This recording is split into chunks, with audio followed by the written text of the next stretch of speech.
Audio Jungle.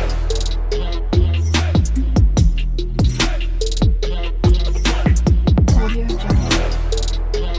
Hi friends, welcome to Eliza study point. आज आम +3 third semester political science honours core 5 उपनिवेशवाद और जातीयतावाद यूनिट 1 फ्लैश क्लास टी स्टार्ट करवा। यह उभय कल्याणी और किताब महल पब्लिकेशन बुक रु नोट करा जाइछि। बुक रु क्लास कले सरबनी, तेणु मु आपण मानक पई हाथ लेखा नोट नहीं आनी। तो चलतु स्टार्ट करवा फास्ट क्लास। आज आमे उपनिवेशवादर अर्थ, संज्ञा एवं वैशिष्ट्य आलोचना करवा। प्रथम अच्छे उपनिवेशवाद। उपनिवेशवाद एपरि एक चिंतन जहाद्वारा गोटे राष्ट्र अन्य राष्ट्र उपरे प्राधान्य विस्तार करिथाय, विशेषतः जनसाधारण जीवन और संस्कृति उपरे प्राधान्य विस्तार करिथाय। उपनिवेश शासन पछरे मुख्य उद्देश्य हेउची उपनिवेश गुड़िकरू अर्थनैतिक लाभ पाइबा। मूलतः उपनिवेशवाद हेउची एक रणनीति जहा माध्यमरे एक राष्ट्र मुख्यतः सामरिक, राजनीतिक और अर्थनैतिक माध्यमरे विदेशी भूति बा भूमि एवं जनसंख्या उपरे नियंत्रण पाइथाय एवं एहाको बजाय रखिबाकू चेष्टा करिथाय। एथिरे औपनिवेश इंग्लैंड ब्रिटिश राष्ट्रगुड़िक निजर वृद्धि पाई उपनिवेशित अंचलर संबल एवं श्रम को उपयोग करिथांती। तो सर्वमोटरे उपनिवेशवाद कौन? तो उपनिवेशवाद होची एक अर्थनैतिक अभिवृद्धि जहाँकि एक सबल राष्ट्र दुर्बल राष्ट्र को आसी थाए, निजर अख्तियार करि थाए। उपनिवेशिक भारत सही समय को बुझाए। तो उपनिवेशिक भारत सही समय को बुझाए जितेबाला यूरोपीय शक्ति विशेषकर ब्रिटिश माने भारतीय उपमहादेश उपरे राजनीतिक, आर्थिक, सामाजिक नियंत्रण प्रयोग करथिले। तो उपनिवेशवाद संपर्क में ये स्पष्ट भाव में जनापड़ी कि आर्थिक, राजनीतिक, सामाजिक नियंत्रण करवा। यही समय सप्तदश शताब्दी रे पूर्व भारत कंपानीर आगमन सहित आरंभ होइतिला एवं 1947 मसीह भारतर स्वाधीनतार शेष होइतिला। उपनिवेशवादर अर्थ और संज्ञा, मीनिंग एंड डेफिनेशन। उपनिवेशवाद कॉलोनियलिज्म शब्दर उत्पत्ति लैटिन शब्द कॉलोनिया रु आसीछि। तो उपनिवेशवाद कॉलोनियर शब्द रु आसीछि जोड़ा कि लैटिन शब्द अटे। तार संज्ञा केतक तांकर संज्ञा देइछन्ति। तो कॉलिक्स इंग्रजी अभिधान। उपनिवेशवाद एक माध्यम जहाद्वारा एक शक्तिशाली राष्ट्र को सीधा सड़क नियंत्रण करने सहित सेमानंकर संबल व्यवहार कर निजर शक्ति और संबल को वृद्धि करवा। मेरियम वेबस्टर अभिधान। उपनिवेशवाद एक उपनिवेशर सादृश्य एवं एक शक्ति द्वारा एक निर्भरशील अंचल किंवा लोकों उपर नियंत्रण को बुझाए। हेनरी बंडरटेन। उपनिवेशवाद हेउछि विदेशी राष्ट्र द्वारा लोक एवं अंचलर राजनीतिक नियंत्रण जहाँ स्थायी बसति सहित हेउ किंवा न हो। तो ये आपण मैंने जानीपे उपनिवेशवाद कौन, तार वैशिष्ट्य संपर्क में जाना। तार फीचर्स कौन? उपनिवेशवाद एक राष्ट्र विदेशी अंचल किंवा लोकों उपर नियंत्रण प्रतिष्ठा एवं बजाय रखिबार नीति को बुझाए। उपनिवेशवाद कौन ना एक राष्ट्र विदेशी अंचल किंवा लोकों उपर नियंत्रण प्रतिष्ठा करने एवं बजाय रखा बुझाए।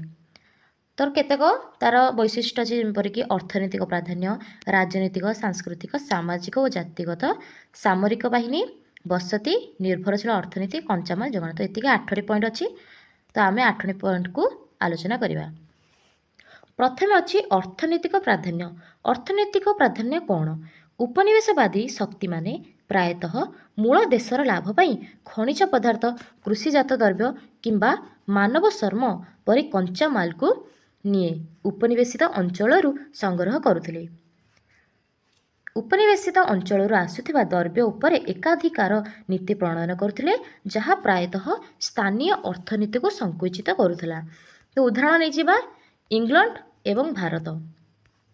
इंग्लैंड उपनिवेश करने पे भारत को आसला एवं भारतर कंचामाल को जहाँकि भारत कंचामाल गंताघर। तो कंचामाल को लेकिन इंग्लैंड नहीं जाते एवं इंग्लैंड रे ताहाको द्रव्य आकार में प्रस्तुत करी आम भारत में चढ़ा दल में बिक्री करुले। ତ ରାଜନୈତିକ ପ୍ରାଧାନ୍ୟ ଉପନିବେଶ ସରକାରଗୁଡ଼ିକ ସାଧାରଣତଃ ଉପନିବେଶ ପ୍ରତିଷ୍ଠା କରି ଦେଶର ଅଧିକାରୀମାନଙ୍କ ଦ୍ୱାରା ପରିଚାଳିତ ହେଉଥିଲା। ବୈଦେଶିକ କର୍ତ୍ତୃପକ୍ଷଙ୍କ ଦ୍ୱାରା ସ୍ଥାନୀୟ ଶାସନ ବ୍ୟବସ୍ଥାକୁ ଦୁର୍ବଳ କରାଯାଇଥିଲା। ତ ଏଇଟା ଥିଲା ରାଜନୈତିକ ପ୍ରାଧାନ୍ୟ। ରାଜନୀତି କ୍ଷେତ୍ରରେ କିପରି ପ୍ରାଧାନ୍ୟ ବିସ୍ତାର କରିଥିଲେ। ନେକ୍ସଟ ସାଂସ୍କୃତିକ ପ୍ରାଧାନ୍ୟ ଉପନିବେଶବାଦୀ ଶକ୍ତିମାନେ ପ୍ରାୟତଃ ଉପନିବେଶଗୁଡ଼ିକର ଲୋକମାନଙ୍କ ଉପରେ ନିଜର ଭାଷା ଧର୍ମ ସାଂସ୍କୃତିକ ପରମ୍ପରାକୁ ଲଦିବାକୁ ଚେଷ୍ଟା କରୁଥିଲେ, ଯାହାଫଳରେ ଦେଶୀୟ ସଂସ୍କୃତି ଭାଷା ଓ ପରମ୍ପରାକୁ ଦମନ କରାଯାଉଥିଲା। ତ ସେମାନଙ୍କର ସଂସ୍କୃତିକୁ ଆମ ଉପରେ ଲଦି ଦେଇ ଆମର ଭାଷା ସଂସ୍କୃତିକୁ ଦମନ କରାଯାଉଥିଲା। ନେକ୍ସଟ ସାମାଜିକ ଓ ଜାତିଗତ ଆଧିପତ୍ୟ ଆପଣମାନେ ଯେତେବେଳେ ଉପନିବେଶବାଦ ପଢ଼ୁଛନ୍ତି ସେତେବେଳେ ଇଂଲଣ୍ଡ ଏବଂ ଭାରତ ଏହି ଦୁଇଟି ଦେଶକୁ ନିଜ ଆଖିରେ ଆଣୁଥିବେ। ସାମରିକ ବାହିନୀ ଓ ପ୍ରୟୋଗ ନା ଅଛି କ'ଣ ସାମାଜିକ ଓ ଜାତିଗତ ଆଧିପତ୍ୟ ଉପନିବେଶବାଦୀମାନେ ପ୍ରାୟତଃ ଜାତି ଉପରେ ଆଧାରିତ ସାମାଜିକ ସ୍ତର ଗୁଡ଼ିକ ସୃଷ୍ଟି କରୁଥିଲେ, ଯେଉଁଥିରେ ସେମାନେ ଶୀର୍ଷରେ ଏବଂ ସ୍ଥାନୀୟ ଲୋକମାନେ ନିମ୍ନ ସ୍ତରରେ ରହୁଥିଲେ। ତ ସେମାନେ ରହୁଥିଲେ ଶୀର୍ଷରେ, ଯେଉଁଟା ଉଚ୍ଚ ସ୍ଥାନରେ ଉଚ୍ଚ ପଦବୀ ସବୁକିଛି ସେମାନେ ଲାଭ ଉଠାଉଥିଲେ ଏବଂ ନିମ୍ନ ସ୍ତରରେ ଥିଲେ ସ୍ଥାନୀୟ ଲୋକମାନେ।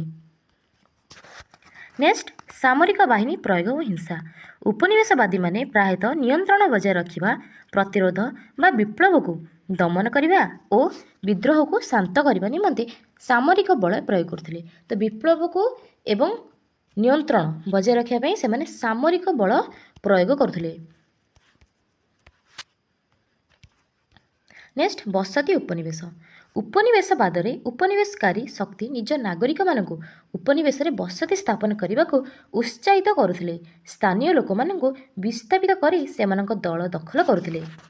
ନେକ୍ସଟ ନିର୍ଭରଶୀଳ ଅର୍ଥନୀତି ଉପନିବେଶିତ ଅଞ୍ଚଳଗୁଡ଼ିକ ପ୍ରାୟତଃ ଚିନି କପା କିମ୍ବା ତମାଖୁ ଭଳି ଅର୍ଥକାରୀ ଫସଲ ଉପରେ ନିର୍ଭର କରୁଥିଲେ।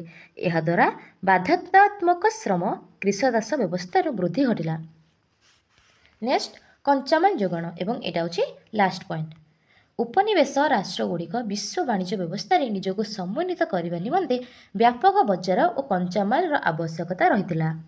ଏତିକି ଥିଲା ଉପନିବେଶବାଦର ଅର୍ଥ ସଂଜ୍ଞା ଏବଂ ବୈଶିଷ୍ଟ୍ୟ। ଆଶା କରୁଛି ଆପଣମାନେ ଉପନିବେଶବାଦ କ'ଣ ସେ ସମ୍ପର୍କରେ ଜାଣିପାରୁଥିବେ। ନେକ୍ସଟ କ୍ଲାସ୍ରେ ଆମେ ଏହାର କ୍ଲାସ୍ 2କୁ ଆରମ୍ଭ କରିବା। ତ ସେତିକି ସମୟ ରହିଲି। ଜୟ ଜଗନ୍ନାଥ।